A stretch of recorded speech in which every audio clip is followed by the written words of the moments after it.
At some point, we've got to stop with all of our own strategies and go, are we developing lovers of Jesus, devoted worshipers? Or are we creating a consumer generation that will show up if it meets their liking? Am I enjoying it? Will I like it? Rather than, God, will you be pleased with this? If we were a church seriously wanting to please him, God says, here's my command.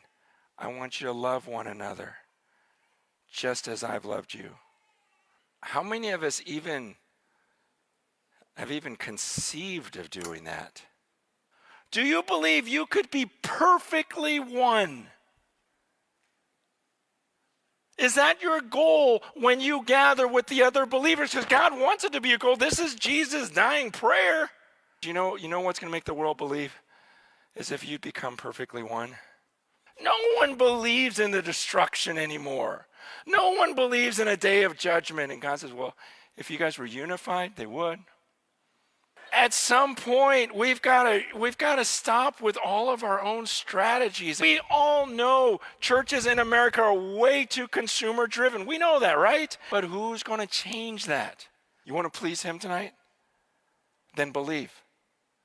Believe that the Holy Spirit wants to manifest through you for the common good, for the church. We've got to take these words literally. Instead, it just feels like we're trying to collect people rather than send them out. What percentage do you think actually share the gospel that week or that year? And isn't it just a little bit embarrassing that we can't look another human being in the eye and tell them the best news in the world and the most important thing in our lives? Is, will you suffer to obey these things? Will you actually sacrifice? Because it's a lot easier to come somewhere and be fed than to love Matt.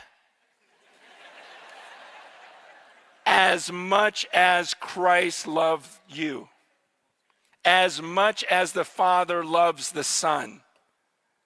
And to break bread with Matt thinking, gosh, Christ was tortured for me. Would I do that for Matt?